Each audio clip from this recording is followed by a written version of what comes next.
Derrière Derrière l'objectif. l'objectif.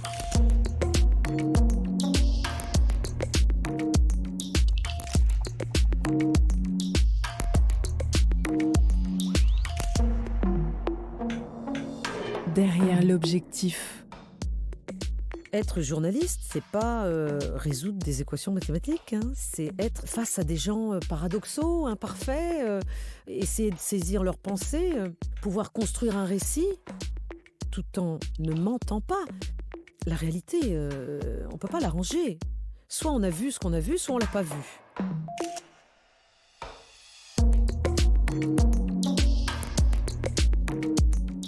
Grand reporter, Aniva parcourt le monde et ses guerres depuis la fin des années 90. Également écrivain, Aniva, qui a notamment reçu le prix Albert Londres en 2000 pour Chienne de guerre, une femme reporter en Tchétchénie, publie aujourd'hui sa première fiction en bande dessinée, Dans la gueule du loup, en collaboration avec le dessinateur Horn et Jean-Marc Thévenet aux éditions Marabule. Pour ce premier épisode du podcast Derrière l'objectif, Aniva a accepté de partager avec nous une expérience marquante de sa carrière. Nous sommes en 1999, en Tchétchénie. Je m'appelle Aniva et je travaille pour ceux qui me lisent. Je suis grand reporter. On est en 1999 et on part pour une petite république du Caucase qui s'appelle la Tchétchénie. Les autorités russes se défendent de vouloir lancer une offensive d'envergure contre la Tchétchénie. Reste que dans les faits, les bombardements contre cette république indépendantiste se sont poursuivis aujourd'hui pour la 3e journée consécutive, détruisant des centres stratégiques. La démarche s'inspire bien de la guerre du Kosovo, frapper la Tchétchénie pour l'obliger à livrer les chefs de guerre islamistes Bassayev et Khattab, qui 2 fois en 2 mois ont tenté un coup de force au Daghestan voisin. La Russie les tient pour responsables de la série d'attentats qui a fait près de 300 morts depuis le 31 août et elle est déterminée à les pourchasser où qu'ils se cachent. Nous poursuivrons les terroristes partout. À l'aéroport s'ils sont à l'aéroport. Et excusez-moi, s'ils sont aux toilettes, on ira les buter dans les chiottes. Cette sortie inhabituelle du Premier ministre s'explique sans doute par le traumatisme des attentats. La Russie est-elle prête à se lancer dans une nouvelle invasion de la Tchétchénie ? Je pars là-bas parce que je sens qu'une guerre est en train de se préparer et que cette guerre se situe sur un territoire qui est celui où je suis arrivée à peine quelques années auparavant comme jeune journaliste spécialisée sur la Russie, puisque je parle russe comme je vous parle le français, donc je n'ai pas besoin d'interprète en Russie. Et c'est un immense territoire, la Russie. Il y a plein de choses qui se passent tout le temps. C'est le but du reporter, c'est d'essayer de se rendre dans des endroits et de relater justement la situation. Et là, on est au début de l'automne 1999, à un moment où ça sent mauvais, c'est-à-dire on sent qu'il y a des mouvements de population à l'intérieur de la Tchétchénie et des républiques voisines de la Tchétchénie, à l'intérieur de la Russie, hein, tout ça. Et quand il y a des mouvements de population, généralement, ça veut dire que les gens ont peur, qu'ils vont partir. S'ils partent, c'est qu'ils ont des raisons. Et il y a les forces militaires russes qui envahissent la petite Tchétchénie. Et un mois plus tard, je me dis, il faut y aller. J'ai juste suivi mon instinct.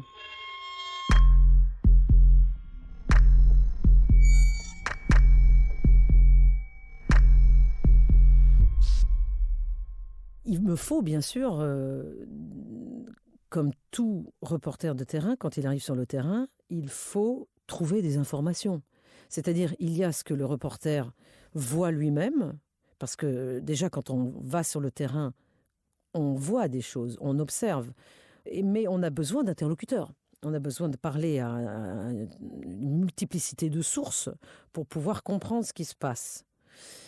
Et je fais la rencontre quelques semaines plus tard d'un jeune homme qui s'appelle Mahmoud, qui avait combattu pendant la première campagne russo-tchétchène.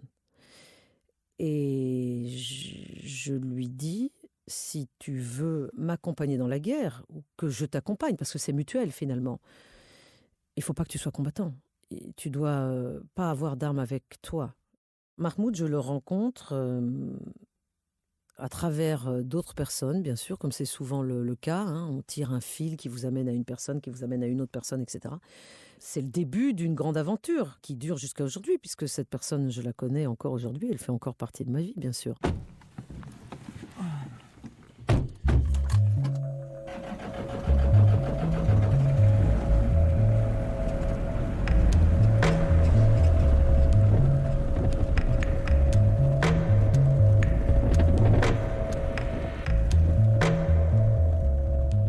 Moi, je lui dis, voilà, moi, je voudrais essayer de me faufiler entre les différentes lignes de front. Je voudrais interroger des combattants, mais également aller dans des familles. Je voudrais vivre cette guerre au plus près pour pouvoir la raconter. Et ensuite, on décide ensemble de où on va, ce qu'on fait, au gré de ce qu'il me dit qu'il est possible de faire ou pas. Mais généralement, rien n'est impossible. Et donc, quand on a le temps, on peut arriver à attendre le meilleur moment pour pouvoir passer d'un point A à un point B. Parce que dans la guerre, c'est ça le principal problème. C'est se mouvoir, se déplacer.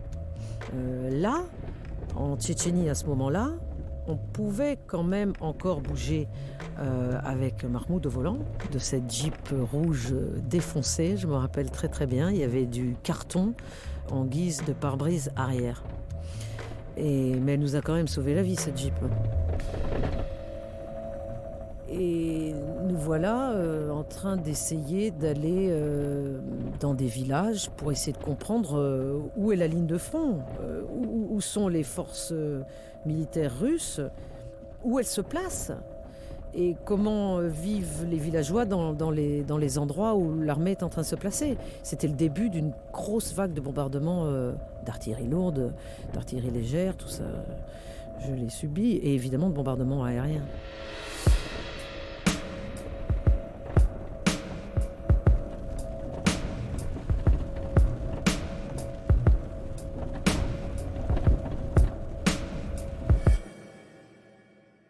Mais quand je suis dans cette voiture, Mahmoud voit, et les autres hommes qui étaient dans la voiture, on était 5 ou 6, que les Russes, les militaires russes, sont en train de monter une position.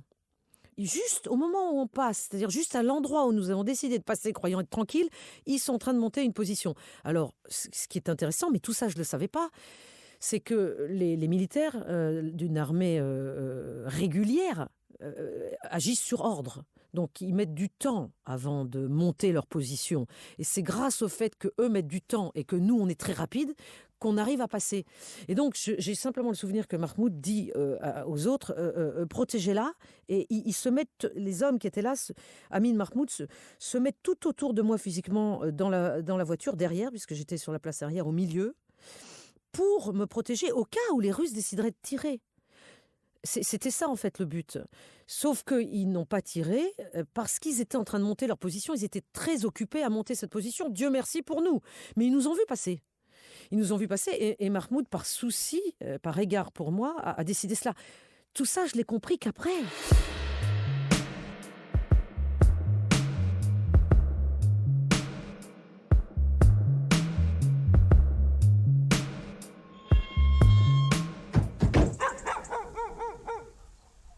Et donc, quelques minutes plus tard, on a terminé cette grande descente. On est arrivé dans un chemin de terre vers une ferme. Et on est descendu de voiture. Il y avait un auvent. On est rentré sous cet auvent. On est descendu dans une cave. La ferme était inoccupée. Les paysans étaient partis. Et elle était occupée par des combattants, des pendentistes, qui étaient en train de se rassembler et de rassembler leurs armes. Et donc là, j'ai pu voir leur campement. Et puis, je me rappelle, je suis ressortie à l'extérieur pour pouvoir utiliser mon téléphone satellite. Parce qu'un téléphone satellite, c'est très bien, mais ça ne marche pas à l'intérieur. Et je me suis assise sur un petit muret. Je me rappelle très bien, il faisait très très beau. C'était un temps d'automne exceptionnel avec un ciel limpide, bleu. Un temps à bombardement, en fait. Ça aussi, je l'apprendrai plus tard.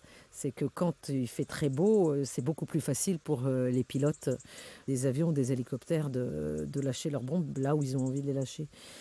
Et j'ai appelé Libération, je crois que j'ai appelé le journal, pour dire que tout allait bien, que c'était formidable. Il y avait les oiseaux qui gazouillaient. Et puis, j'ai parlé, je ne sais pas combien de minutes, mais peut-être 10 minutes. Et tout d'un coup, le ciel s'est assombri. Et j'ai à peine levé les yeux au ciel. C'était déjà trop tard. Il était noir d'hélicoptères. L'hélicoptère de bombardiers qui allaient nous bombarder. Et tout d'un coup, j'ai vu Mahmoud qui venait me prendre sur le muret. Il m'a saisi. Le téléphone satellite est tombé par terre. Moi, je voulais le récupérer. Il m'a dit non, rentre. Les autres combattants étaient en train de pousser la voiture avec laquelle on était arrivé sous l'auvent pour pas qu'elle soit vue, mais c'était déjà trop tard. Et on est descendu dans cette cave où il y avait le campement. Et là, j'ai vécu mon premier bombardement.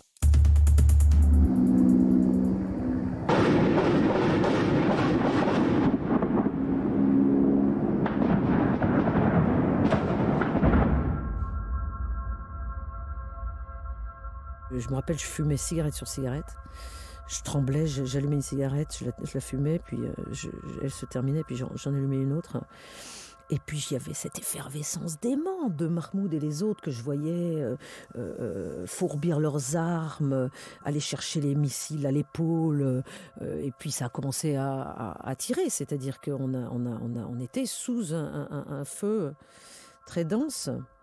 Donc c'était mon baptême du feu, oui voilà, c'était vraiment mon premier bombardement. Je faisais les 100 pas là dans cette cave en bas avec la jeune femme qui était restée là, qui leur faisait l'intendance, entre autres, c'était aussi une combattante.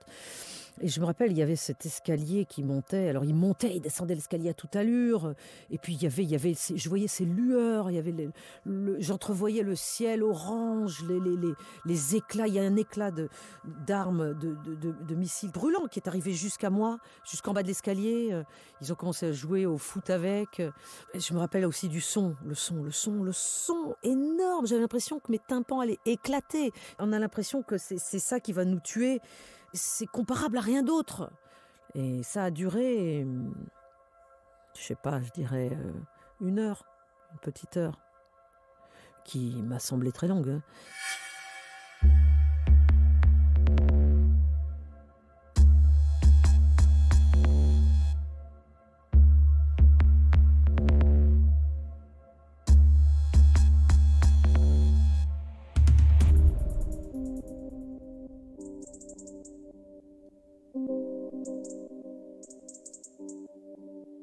Mais quand les hélicoptères sont repartis, je me souviens que je me suis dit, mais c'est dingue, on est encore vivant.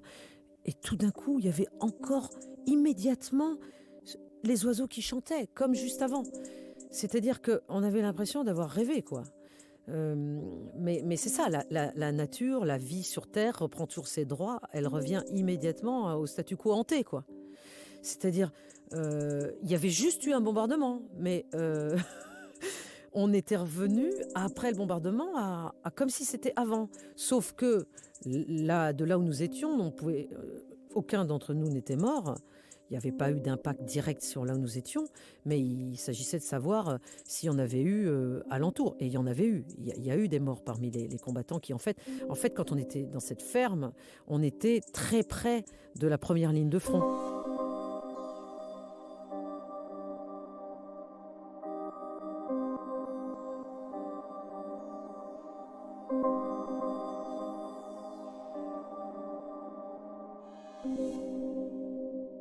La guerre ou son extrême violence, l'éruption d'une grande violence, mais qui est une violence inimaginable pour ceux qui ne l'ont pas vécue. Inimaginable. C'est-à-dire la quasi-certitude de sa propre fin. C'est ça que vivent les gens sous des bombardements aériens, et donc que j'ai vécu à plusieurs reprises. Mais ça passe.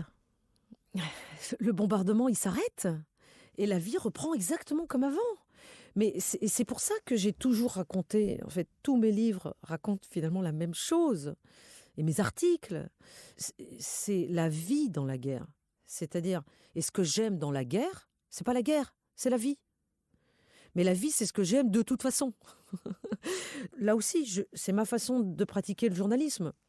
C'est d'appuyer toujours sur le côté profondément humain. Être journaliste, c'est pas résoudre des équations mathématiques. Hein. C'est être face à des gens paradoxaux, imparfaits, essayer de saisir leurs pensées, pouvoir construire un récit tout en ne mentant pas. La réalité, on ne peut pas l'arranger. Soit on a vu ce qu'on a vu, soit on ne l'a pas vu.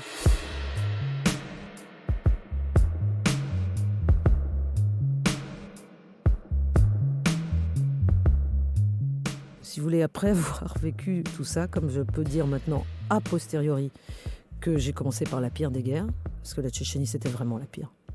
C'était la pire parce que le théâtre d'opération était minuscule et que c'était l'armée russe. C'était pas une coalition internationale. Donc c'était l'armée russe, donc c'était un tapis de bombes, c'était à huis clos, c'était... Enfin bon, ça cochait toutes les cases, quoi. Mais ça aussi, je ne l'ai pas compris avant longtemps dans ma vie. Ça a changé ma vision de la vie pour toujours. C'est-à-dire que, à part de ma propre mort, je vois pas de quoi je peux avoir peur aujourd'hui. Hein. Ayant vécu tout ça. Derrière l'objectif. Vous avez aimé cet épisode ? N'hésitez pas à le noter, le partager, le commenter.